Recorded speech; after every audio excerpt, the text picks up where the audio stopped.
দিনের শুরু এবং দিনের শেষ নিয়ে আজকের এই ভ্লগ। নানা রকম কাজ, সাংসারিক দায়িত্ব, এগুলোর মধ্যেই জীবনটা আবদ্ধ।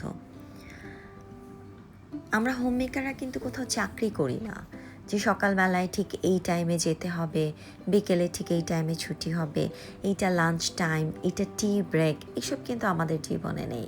কিন্তু আমরা কোথায় যেন আটকে আছি। কিভাবে বলেন তো? আমরা আটকে আছি এইভাবে যে আমাদের দায়িত্বগুলো শেষ হয় না। ঠিক অফিসের মতোই প্রতিদিন সকালে আমাদেরকে ঘুম থেকে উঠে কিছু নির্দিষ্ট কাজ আছে যেগুলো ডেইলি করতে হয়। ঘর পরিষ্কার, রান্না, বাড়ির কাপড় পরিষ্কার করা, গোছানো, ফার্নিচার মোছা, সবার খাবার রেডি করা, পরের দিনের জন্য খাবার রেডি, স্কুলের টিফিন, অফিসের নাস্তা, বাসার নাস্তা, গেস্টের জন্য খাবার, কে কী খাবে, কে কী করবে, কার বাসায় কী পাঠাবো, কোনো গেস্ট আসবে কি না, কারোর জন্য কোনো কিছু খাবার বানিয়ে পাঠাতে হবে কি না কোনো বাসায়, এই সব কিছুর দায়িত্ব কিন্তু আমাদের। এবং এই দায়িত্বগুলো শেয়ার করার কোনো মানুষ নেই, এই কাজগুলো দেখার কোনো মানুষ নেই, এবং এগুলো নিয়ে কারোর কোনো মাথা ব্যথা নেই যে কীভাবে এই ডিউটিগুলো প্রতিদিন পূরণ হচ্ছে। এবং আপনি যদি একদিনের জন্য ব্রেক চান, একদিনের জন্য ছুটি চান, সেটা আপনি নিতে পারবেন না। আপনার হাজব্যান্ড হয়তো আপনাকে মানা করছে না, আপনার পরিবারের লোক আপনাকে মানা করছে না, আপনার সন্তান আপনাকে মানা করছে না, সবাই হয়তো সাপোর্ট করছে, কিন্তু আপনি পারছেন না। কারণ কোথায় জানি হাত আর পা বাঁধা। যারা আমরা এভাবে করে সংসার করি তাদের জন্য সবসময় হাত পা বাঁধা। বলে না যে নিজের জন্য 5 মিনিট বের করতে পারো না? না, পারি না। 5 মিনিট নিজের জন্য বের করা যায় না। এবং কেন যায় না? যারা এভাবে করে আষ্টে পিষ্টে বেঁধে সংসার করে তারাই শুধুমাত্র জানে কেন 5 মিনিট নিজের জন্য বের করা যায় না। যাই হোক, এগুলো কথা বলে আর কোনো শেষ নেই। এগুলো শুরুও নেই, শেষও নেই, এগুলোর কোনো সমাধানও নেই। আমার রান্নার জোগাড়যন্ত্র তো চলছেই। আমি চিংড়ি মাছ ভেজে আলাদা করে রেখে দিয়েছি লাল মরিচ এবং হলুদ লবণ দিয়ে। সাথে আমি একটা সবজি রান্না করব পটল, টমেটো এবং আলু দিয়ে। অসম্ভব মজা হয়েছিল সবজিটা খেতে। আমি এখন সব রান্নাই সরিষার তেলে করি। তার মধ্যে একটু কিউমিন মানে জিরা, সাথে হচ্ছে লাল মরিচ এবং পেঁয়াজ, হলুদ, মরিচের গুঁড়ো, লবণ, এগুলো দিয়ে মশলাটাকে কষিয়ে নিচ্ছি। এবং একটু খেয়াল রাখতে হবে মশলাটা যেন পুড়ে না যায়। মশলা পুড়ে গেলে কিন্তু খাবারের স্বাদটা নষ্ট হয়ে যায়। লবণ দিয়ে দিলাম স্বাদ অনুসারে। এরপর মশলাটা কষানোর পর যখন তেলটা উঠে আসবে তার মধ্যে আমি একে একে চিংড়ি মাছ, সবজি এগুলো সব দিব। এবং আমি এখানে 5 ফোড়নও কিন্তু দিয়েছি। আমার খালা আবার বলছিল চিংড়ি মাছ, সরিষার তেল, আবার 5 ফোড়ন দিচ্ছেন, কেমন লাগবে? আমি বলি ভালো লাগবে। আসলেই ভীষণ মজা হয়েছে। মানে আমার ছেলেকে বলেছে যে খুব মজা হয়েছে, তার মানে খাবারটা মজা হয়েছে। এরপর পটল আর আলু দিয়ে দিলাম, এগুলোকে আমি কষিয়ে নিব এবং ঢাকনাটা দিয়ে দিলাম। পানি দিব না, ঢাকনাতেই কষিয়ে যাবে। আমি পুডিং বানাচ্ছি এবং এই রান্না হবার পাশাপাশি কিন্তু পুডিংটা বানাচ্ছিলাম। সবজিটা কষে যাওয়ার পর এটার মধ্যে দিয়ে দিলাম হচ্ছে টমেটো। পুডিংয়ের রেসিপিটা অলরেডি আপডেট করা হয়ে গেছে বা আপলোড করা হয়ে গেছে, তো ওখান থেকে দেখে নিতে পারেন।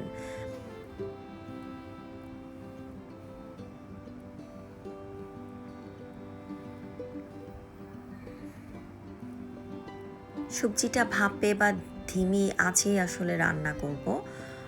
খুব একটা আঁচ বাড়িয়ে দিয়ে রান্না করলে রান্না কখনোই মজা হয় না।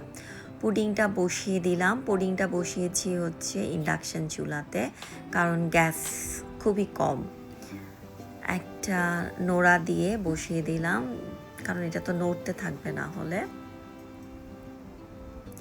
এদিকে সবজিটা কষানো শেষ, আমি অল্প পানি দিয়ে দিলাম একটু ঝোল ঝোল খাবো বলে। সবজিটা যে কি ভালো হয়েছিল খেতে, এভাবে রান্না করে দেখেন, অসম্ভব মজা লাগে খেতে। আমি এখন সব রান্নাই সরিষার তেলে করি, বারবার বলছি, কারণ আমি সানফ্লাওয়ার অয়েল বলেন বা যে কোনো রিফাইন অয়েলটা কম ব্যবহার করছিই না বলতে গেলে। সবজিটা হয়ে গেল, দুর্দান্ত একটা সুন্দর রং হয়েছে। দিয়ে দিলাম একটু ধনেপাতা এবং বেরেস্তা। পেঁয়াজের বেরেস্তা আমার ফ্রিজে করা থাকে, সেটাই আমি দিয়ে দিলাম। এই যে বললাম না কত কিছু করছি, কত কিছু করে রাখছি, এই বেরেস্তা না দিলে কি হবে? কোনো কিছু হবে না, কিন্তু এই যে বেরেস্তা বানিয়ে আবার ফ্রিজে রেখে দিই যাতে এটা যে কোনো সময় ব্যবহার করতে পারি, মানে কত কিছু করা লাগে। এদিকে ঘরের খালা তো তার কাজ শুরু করেছে, বিছানা চাদর টাদর চেঞ্জ করা, বেছানো, এই সোফার এগুলো সব তুলে পরিষ্কার করা, ঝাড়া, এগুলো আমি আবার চেক করি ময়লা আছে কি না। এই সবজি রান্নাটার রেসিপিও দেয়া আছে, যে কোনো মানে কাটা সবজি ছাড়া এগুলা সব সবজিকে থেতো করে রান্না করা হয়েছে। ছাদে চলে গেলাম গাছগুলোকে দেখতে, মালি এসেছে, মালি এর মধ্যে একটু ঘন ঘন এসেছে, কারণ ছাদের গাছগুলোকে সব ঠিকঠাক করা হচ্ছে, ঠিক করে সাইজ করে টপগুলো সব সাইজ করা হচ্ছে। শীত আসছে এই জন্য একটা প্রিপারেশন চলছে। মোটামুটি ফুল টুল এসেছে কিছু কিছু, এখন তো শীতের ফুল আসলে এগুলো না, যার কারণে একটু ফুল কম, কিন্তু তারপরেও দেখলাম যে মোটামুটি ফুল আছে। বৃষ্টিটা কমে যাওয়াতে ফুল একটু হচ্ছে। ছাদের এই সময়টা আমি উপভোগ করি, আমার ভালো লাগে এই প্রকৃতির কাছে যাওয়া, প্রকৃতির কাছে থাকা। প্রকৃতির পাশে থাকলে কিন্তু মন অনেক নরম থাকে, রাগ অনেক কমে যায়, মনটা অনেক ঠান্ডা লাগে। নেচার তো আসলে মানুষকে কাম, কোয়াইট, শান্তি দেয়। আমরা তো নেচার থেকে আসলে দিনে দিনে দিনে দিনে দূরে চলে যাচ্ছি। আপনি যত নেচারের কাছে থাকবেন তত আপনি কাম অ্যান্ড কোয়াইট থাকবেন।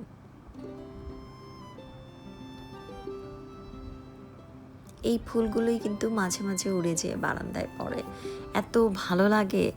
এইটা হচ্ছে 9 তলার ছাদ, আর 7 তলার যায় হচ্ছে ফুলগুলো, 8 তলায় বেসিকলি। দোলন চাপাতে দুটো ফুল ছিল, কিন্তু কি যে গন্ধ। রেইন লিলি এবার মোটামুটি ভালোই হয়েছে, খারাপ না।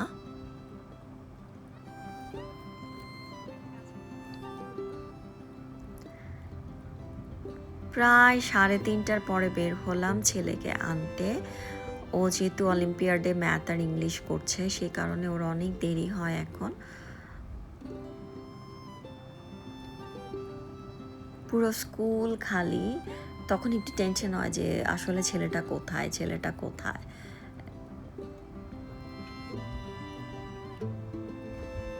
পুরো স্কুল খালি এই সময় খুব টেনশন হয়, কিন্তু যে ক্লাস থেকে নামতে যদি একটু দেরি করে, একটু যদি খুঁজে না পাই, একটা প্রচণ্ড টেনশন হতে থাকে। এবং আমি জানি স্কুলে আছে, কিন্তু তারপরেও এই টেনশনটা ভয়ঙ্কর পরিমাণে হতে থাকে।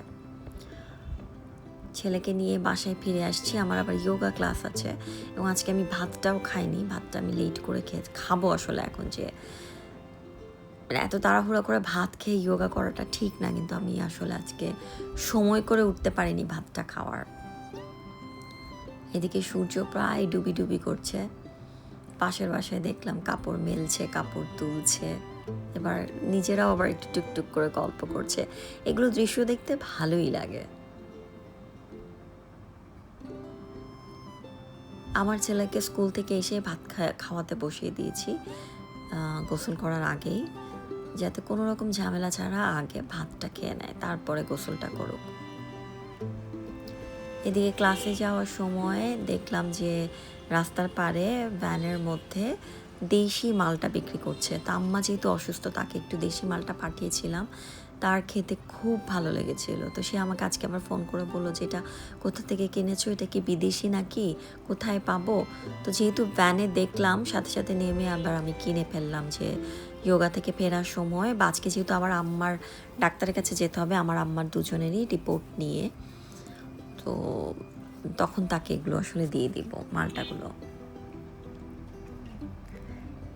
এরপর যোগা থেকে ফিরে আসলাম,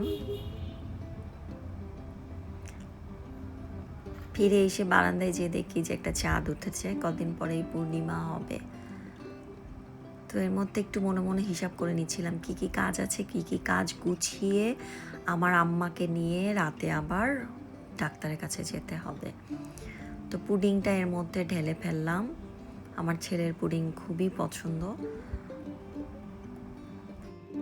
চটপটির ডাল সিদ্ধ করে রাখলাম, সাথে আবার বুট মানে ছোলা, সেটাও সিদ্ধ করলাম। একটা সবজি বসানো হয়েছে, এটা রাতে খাবারের জন্য।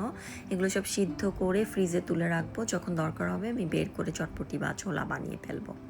আমার ছেলেকে প্যানকেক দিলাম স্কুলে, প্যানকেকের সাথে একটু নাটস দিলাম আর একটা চকলেট দিলাম, এগুলো সব গিফট হিসাবে এসেছে। রুবায়েত এনেছে চায়না থেকে, তো সেটাই তাকে একটু টিফিনে দিলাম যে টিফিনটা খুলে সে একটু মজা পাবে। পুডিং খাওয়া অলরেডি সে শুরু করে ফেলেছে, পুডিংটা বেশ ভালোই হয়েছে দেখতে, খারাপ না। আমি যেহেতু খাই না তো টেস্ট বলতে পারবো না। এরপর আম্মাকে পিক করলাম তার বাসা থেকে, এখন আমি আর আম্মা চলে যাচ্ছি ডাক্তারের কাছে। মানে সারা দিনই কিন্তু আসলে বসার মতো কোনো সুযোগ নেই। চাকরি করি না ঠিকই, কিন্তু সকাল থেকে নিয়ে রাত পর্যন্ত দৌড়ের উপরে থাকি, রেস্ট নেওয়া বসার সুযোগ একেবারেই থাকে না আমার, এবং এটা কাউকে আসলে বলা যাবে না বা বোঝানো যাবে না। ডাক্তারের কাছে যেয়ে বসে আছি, অপেক্ষা করছি আমরা ডাক্তারের জন্য, তখন অলরেডি 9টা বাজে।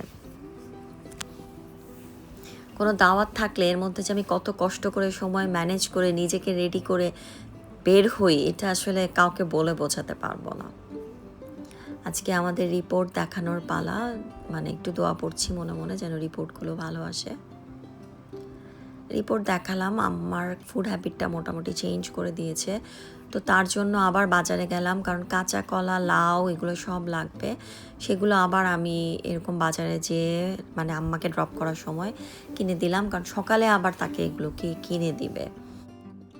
যতটুকু গুছিয়ে দিতে পারলাম গুছিয়ে দিলাম, যাতে কালকে তার কোনো অসুবিধা না হয়।